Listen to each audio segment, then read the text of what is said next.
Hello, everyone, and welcome to the Expeditors podcast, where we look at the logistics and freight forwarding industry through the lens of a global logistics provider. I'm your host, Chris Parker, and today we're going to take a look at aviation manufacturing and understand how one of the most profitable industries is faring today after a wild 3 years.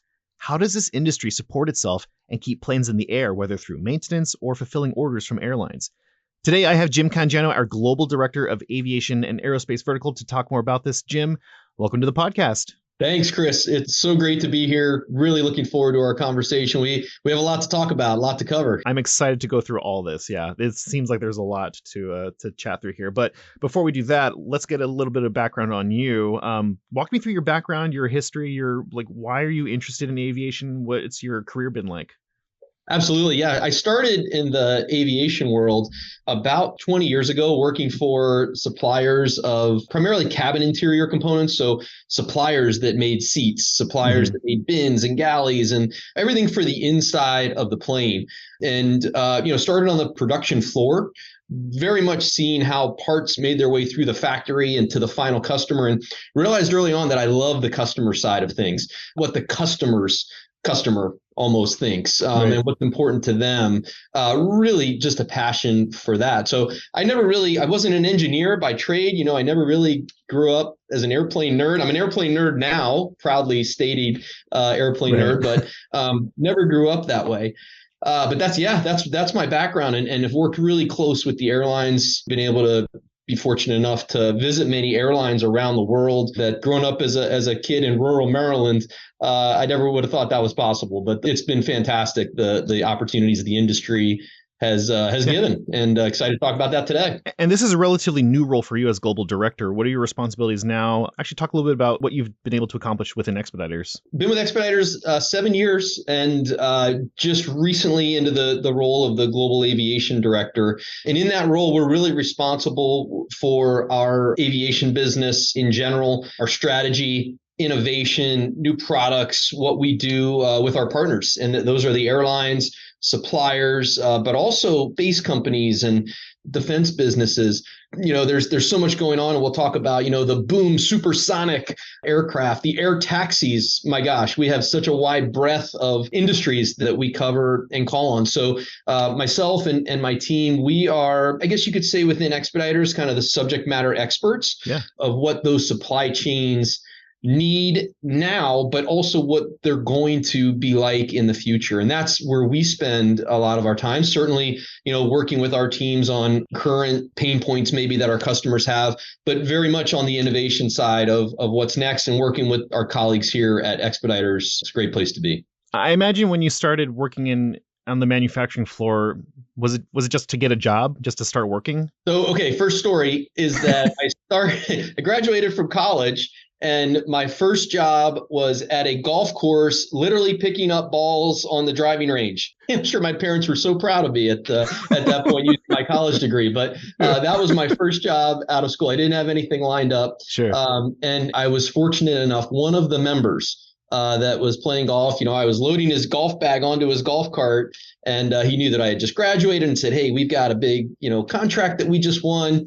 Come talk to us." And one thing led to another. And that was my entry level job. Okay. So it could have been an automotive company. It could have been a pharmaceutical company or a high tech company. It just, for me, happened to be an aerospace company. And once I was in, I just absolutely loved it. Yeah, because my next question there was like, what has kept your attention or held your passion really through this industry? Absolutely. I have such a passion for it because it touches so many people. You, Chris, I'm sure have flown many times, and you have your opinions on things that you like and things that you don't like. And Right. Just trying to get that right. Again, back in my cabin interior days, trying to get that right, and, being able to really influence that. Let's say, influence something that really everybody touches, and not everybody. I mean, we still have a long way to go from a global perspective of getting people on airplanes, and that's where our growth will come from. But that's really where the passion was. And I'm a pretty competitive person by nature, and it's a pretty competitive business. So I also like that, the opportunities to win and to be successful with the companies and the teams that I'm with. So that comes out as well. Oh, good. Well, thanks for sharing that. I appreciate that. Absolutely. All right, so let's go ahead and get started with our first question here. We're talking about the aviation manufacturing industry. This is different from whenever we talk about the aviation in terms of transportation. And we've covered other industries before, automotive, healthcare. What sets the aviation industry apart from them? What kind of special needs does it have? Why is it important for us to have specialists within this space? Yeah, it's a great question. It's a timely question too, Chris. As we're recording the podcast, the Paris Air Show just happened earlier this week, which was really, the Super Bowl or the World Cup or the, whatever huge sporting event we could equate it to, where, the two major OEMs, Boeing and Airbus, just booked, I think, another 1,200 airplane worth of orders. Yeah. So, if Chris Parker Airlines is going to start here anytime soon and you wanted to buy 100 planes from Boeing and 100 planes from Airbus, you could get them in 2032, I think. So it's pretty strong demand. And so what makes aviation different? And whether you're a supplier or an airline, the core of everything that everyone does is safety. Right. And that's really the middle of the concentric circles. Safety is always in the middle. Mm-hmm. And what derives from that are, things like parts. Every part on the airplane that you fly is certified in some way, shape, or form. The parts are certified, the assemblies are certified. So that compliance piece, it really permeates through the whole industry. And what it does is it also dictates timelines for suppliers to make parts, timelines certainly for the OEMs right now to make aircraft, but it impacts everything. So everything permeates from there. Here's an example. So a supplier, some of the suppliers that I used to work with had test facilities where really these are multi-million-dollar state-of-the-art facilities to test conditions that the FAA mandates that they're tested to. So there's some dynamic testing where, literally parts are moving, but these test facilities require a huge investment. That's a big part. I know there's automotive testing, obviously. So thinking you've probably seen the videos of the automotive testing. A lot of aircraft parts go through that as well. And then, we have the manufacturing facilities. So the manufacturing facilities are certified and audited to different requirements, ISO, so they're not easy to move. If there's a geopolitical situation happening in one place, or God forbid, a fire or something like that happens somewhere and a facility burns down, getting them back online makes it pretty tough. So that's one. So safety is one. Another one is what I touched on before, which is just the demand in the industry and the backlog. So this is an industry, I always joke with a lot of my colleagues here, that it's tough to name another industry with literally 8 years plus, probably more now after Paris, of backlog. Yeah. It really wild. Is. And what that means is just those long cycle times. So Boeing and Airbus could stop. I use them as they're the two biggest OEMs. Sure. They could stop selling airplanes today, and they'll be building airplanes through 2032.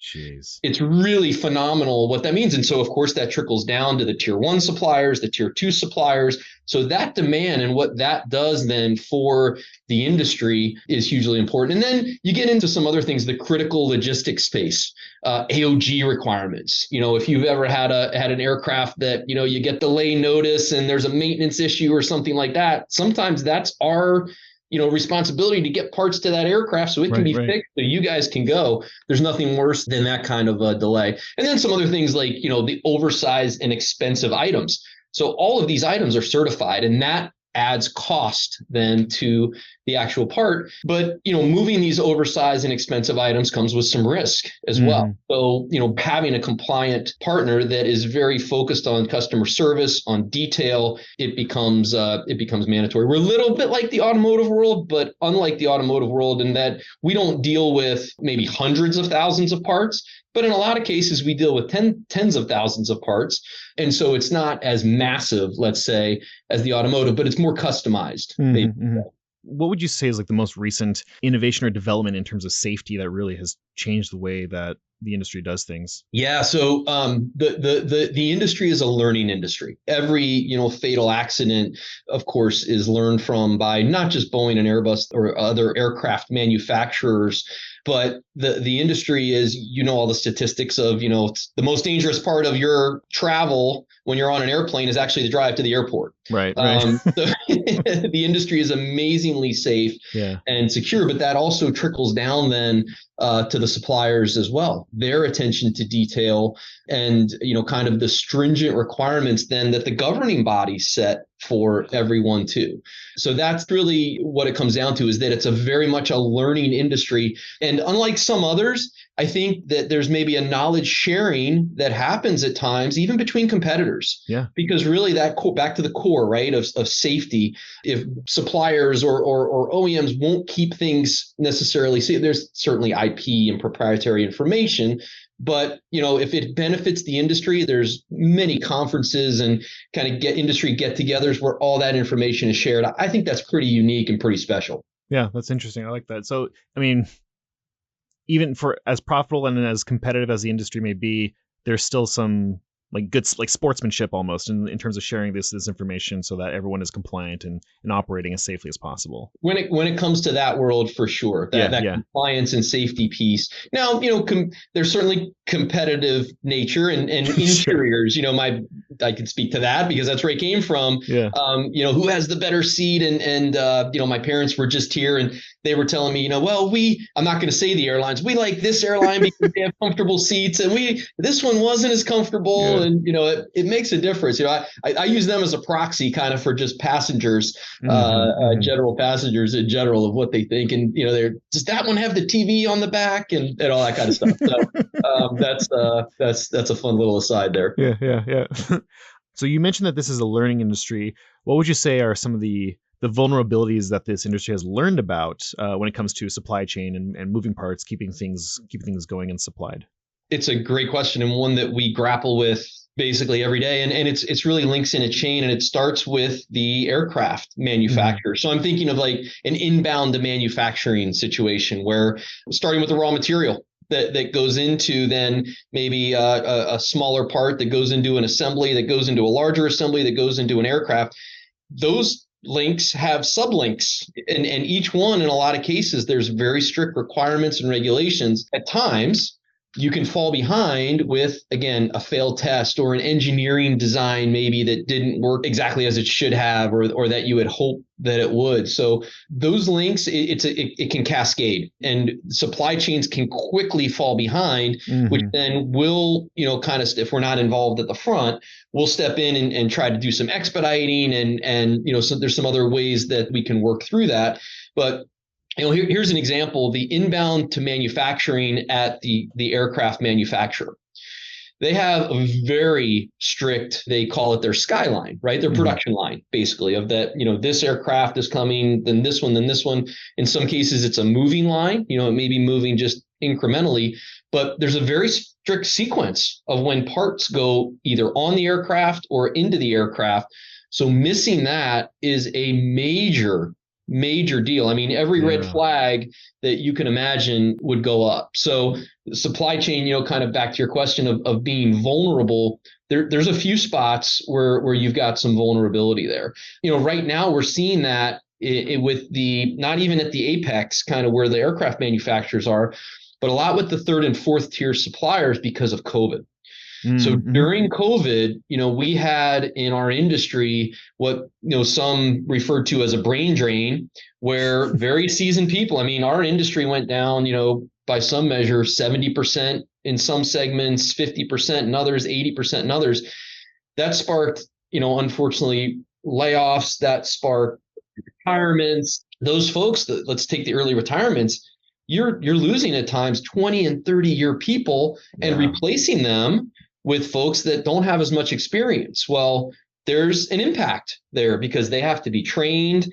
You can't just, you don't walk in obviously with 20 years of experience, but these are very skilled manufacturers that we're talking about in a lot of cases. And so companies can quickly get behind, and that's what's happening right now. When we say that supply chains are constrained, we can't keep up with the demand that's required. So those would be probably the most vulnerable parts. So it's always the people and the parts. It's those two levels right now that are taxing, I would say, the supply chain.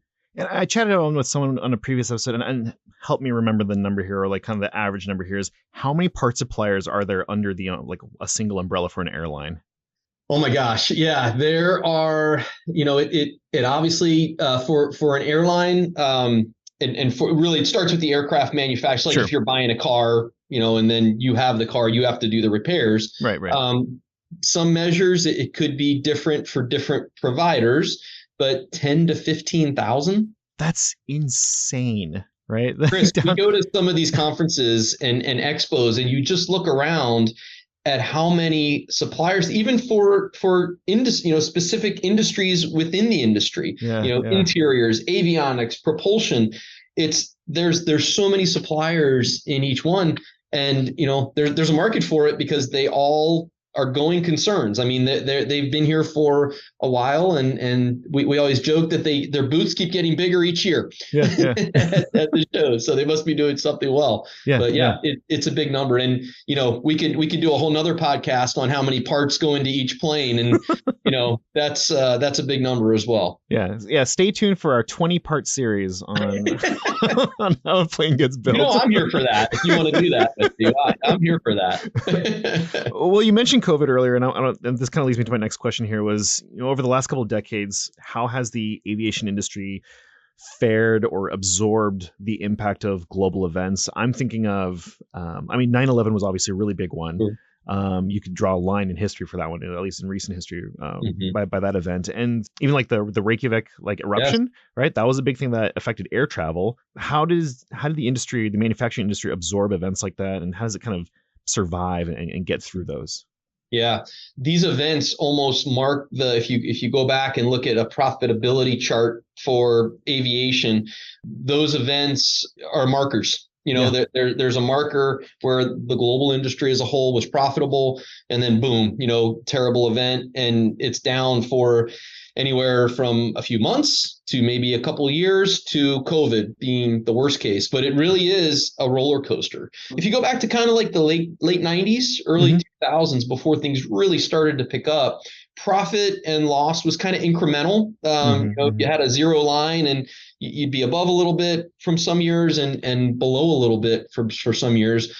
Right around 2013, 2014, that changed, and not the impact of global events, because we were just coming off of the worst global event that the industry had ever seen from a profitability level, obviously. But in about 2013, the airlines really focused on profitability measures. And that's where you saw things like when you log on now to book a flight from Seattle to LA, you can buy a seat assignment. You can buy checked bags. You can buy a meal on board for your flight in the future. So there was kind of this decoupling of, I buy a ticket, I can choose my seat, I can check some bags, I can buy food. In a lot of cases, we're generalizing, obviously, but that decoupling led to even more profitability for the airlines. So, and people paid for these things. So it's very much been a roller coaster. And the question for us in the industry is not, are the shocks behind us? There's going to be another shock. Sure. We don't know what it is, but the one thing that the industry has done is that the industry there's two things about it. Number one is it's resilient. Because after every one of those shocks, the industry came back. Right. And that's exactly what's happening now, is that there is a pent-up demand to travel. What's different this time around is that usually corporate travel comes back first.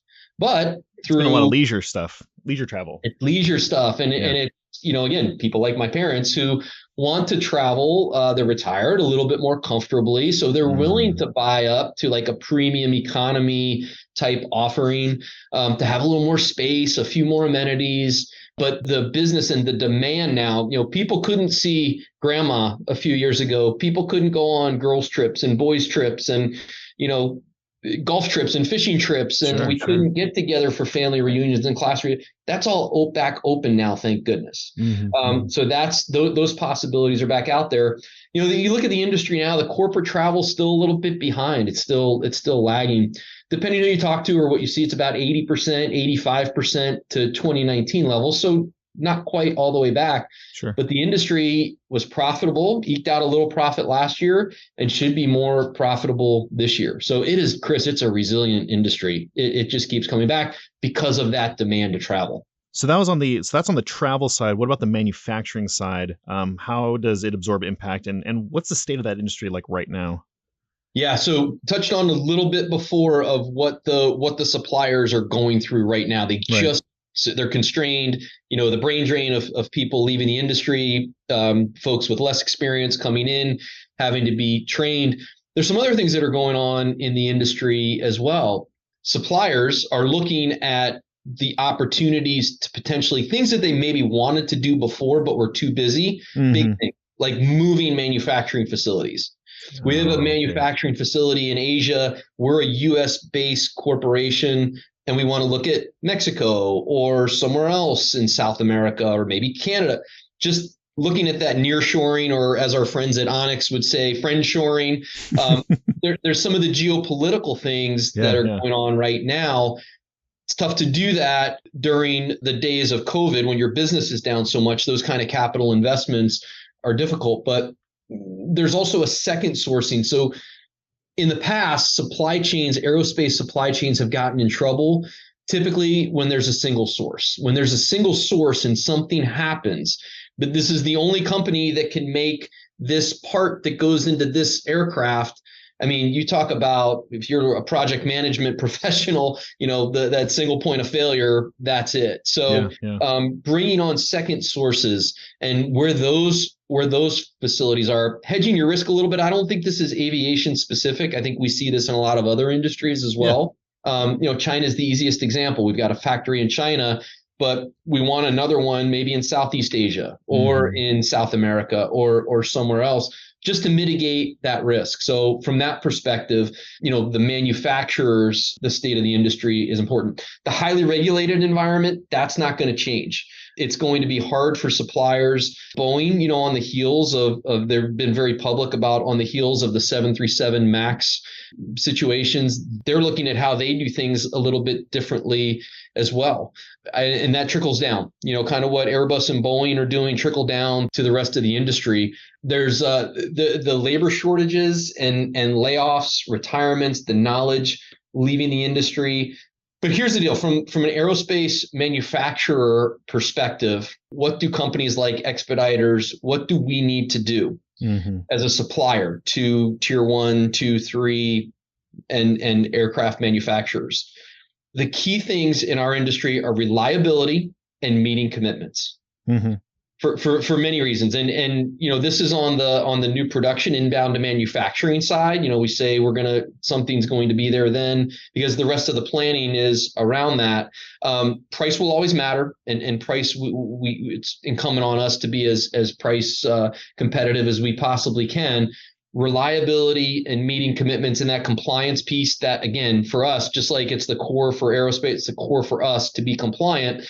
Those are a given, but those reliability and commitments, especially in an industry that's ramping up the way that it is, critically important to us these days. I'm hearing a lot of, whether it's not just the aviation industry, like you said, it's other manufacturers are thinking about changing their sourcing. Given the highly regulated nature of the aviation manufacturing, does that put them at a disadvantage to get that space because there's more considerations for safety? There's such an irony in the aerospace industry, Chris. It's so interesting that to get from, we're in Seattle to New York by the best alternative means of transport, like a bus or a car, is days. And it's hours to get from Seattle to New York in an airplane. It's very fast. Right. The ironic part is that a lot of times the supply chains move very slow. Sure. Innovation and the time that it takes to do things is very, very slow. It has to be slow because of the regulations and the compliance and the certifications that are required to keep that core, to keep all of us safe as possible. Yeah, that's paramount. Nothing trumps that. So to your question, the answer is yes, it does take longer in a lot of cases. And so we talked about the brain drain, the new people coming in. Well, the aviation industry is also competing with the high tech industry, right? And automotive industry and the other industries to get good, solid folks into the industry. So that absolutely hurts. If a company in another sector is going faster and their facilities up and running, while, maybe an aviation company has to go through half a dozen more checks or something like that. On the labor side, that absolutely could have a big impact on the talent that you get available. So what do you think they have to leverage themselves?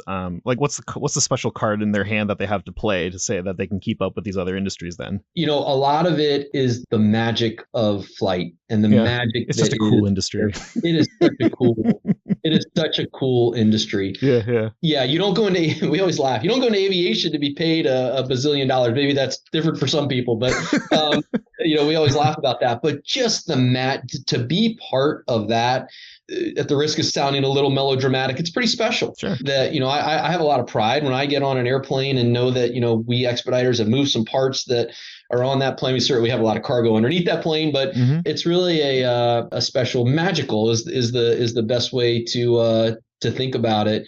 Feeling. And also there's what I touched on before, the competitive nature. I mean, it's a very competitive industry from the top of the pyramid to the bottom.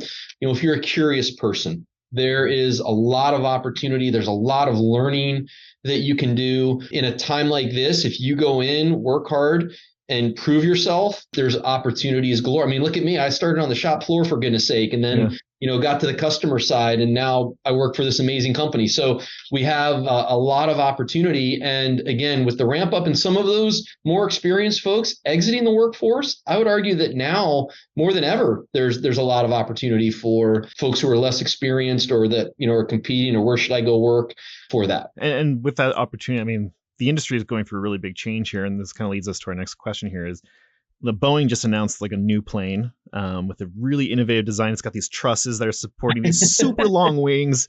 And I read that it's aimed at greater sustainability, reducing emissions and just increasing fuel efficiency. How do you think the next generation of planes is going to change the way parts are moved and the way we build them? You touched on the key word there in terms of sustainability. This it is so far, it's so not a buzzword. I've never seen the industry rally collectively around a cause like I have for this. And here's another example, where I mentioned it at the start. Some major manufacturers just penned a letter. I don't have it with me, but I did see it on their collective sustainability commitment. I mean, that's a great example, right? That's not IP. That's just the right thing to do. So certainly Boeing is involved in that. And just to clarify a little bit, the aircraft that you're referring to, Chris, I think that was a concept that they were looking at. But I mean, it's a great example of what is to come in the future. And, maybe our kids, what our kids will be flying on. Here's another example or quick story. So the 787. Yeah. The aerospace industry considers the 787 a still pretty relatively new product. The 787 was first rolled out of the factory here in Seattle on July 8th, 2007. So 7 July 8. Yeah, you see what we did there. Cute. 787. Even I can remember that date. So anyway, 2007. We're in 2023, for goodness sake. Now it's a new product that was still. Yeah, literally kind of the debut of the aircraft. It wasn't. It didn't. The first delivery was 2011 with A&A, but that's still 12 years ago, for goodness sake. And that's considered new. I mean, Boeing took a ton of orders for the 787 this week in Paris. So long innovation cycles. That's what we talk about in this industry because of some of the challenges that you've got, not dissimilar, I think, to the automotive industry in terms of what they're doing in the electric vehicle space. It's just a bigger challenge for aircraft. Again, we could probably do another podcast on sustainability. I know you've done a few of those probably, but there's just not a big enough battery that you can carry to have an electric aircraft for anything over maybe like an hour flight now. Now that's going to change. That's going to, and it's going to evolve. And the exciting thing for the industry is absolutely that, how we evolve. And then, in terms of the next, you touched on the next generation. So the next generation, I mean, these are things like the vertical takeoff and landing, aircraft, air taxis, drones, all these things that are so exciting and interesting in the field of mobility. I would say, how we get from place to place. From a manufacturer's point of view, there's things like additive manufacturing. 3D printing is maybe the more common word. Right. Where you don't actually have to source a part. you have to make it. Now, a lot of hurdles there. It's already being done in some cases, but still a lot of hurdles to get through from a regulatory or certification. I was just thinking, yeah. How do you verify the safety of a product when it just magically appears? You can imagine, right? And the other beauty of the innovation is that it's a very collaborative innovation. Boeing and Airbus don't go in their own room and do these things on a whiteboard alone. They pull in. I mean, the first thing they do is pull in the engine manufacturers. You know, the engine manufacturers are so important, in interior manufacturers and propulsion. And, you know, what does this design do, or what could it potentially do? And that sustainability piece now, it's not an add-on anymore. It has a seat at the table, if you will, for any new design that's coming. Another space too that's exciting is the technology that's used to manage supply chains. I feel like lately you can't really go anywhere without hearing a reference to AI or ChatGPT, how it's going to take all our jobs away, blah, blah, blah. But is AI or like other kind of burgeoning technologies making themselves known in the aviation industry? The best way to frame that is around predictive maintenance. Okay. One of many AI applications. I'm not sure we can foresee all the applications for AI, but predictive maintenance. So here's the difference. You, Chris, are flying for, let's do our Seattle to New York example. Sure. And, you know, the coffee machine on your plane is broken in flight, let's say. Unfortunate situation, but it's a component with moving parts. Right now, when the plane lands in New York, someone gets on the plane, the flight attendants would write up the coffee maker's broken. Someone would come on, go off, you know, oh man, the coffee machine's broken. You know, it's not important enough for a pilot, say, to phone ahead and say, hey, our coffee machine is broken. So the maintenance crew would come on, take it off. They would go back to their warehouse. They would put their old repair. They would take a new one, come back on the plane. Well, that, depending where the warehouse is, depending what other things the maintenance workers are doing, my gosh, that could hold up the next flight going out. And, you know, now you're talking about customer sentiment, people that might miss connections. Yeah. So here's the difference of what's happening now certainly with AI. We're not quite there yet, but these are the things that we're thinking about are applications like this, where a flight attendant maybe has an iPad and he or she puts in broken coffee maker on, you know, flight 5487, whatever it is, from Seattle to JFK. Now, when the plane lands and the people deplane, the maintenance workers are right there at the gate with the new coffee maker in their hand, ready to go. Yeah. And they walk on, take off the old one, put in the new one. It's completely transparent to the passengers, other than the folks that didn't get their coffee on the way from Seattle to JFK. Yeah. But that's for the actual flights.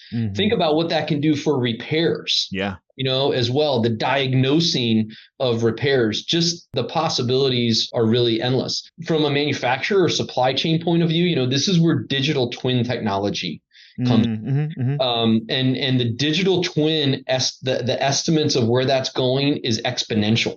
Right. You know, we obviously have an application for that now within Expeditors that we use with several of our airline partners and supplier partners, being able to do different scenarios.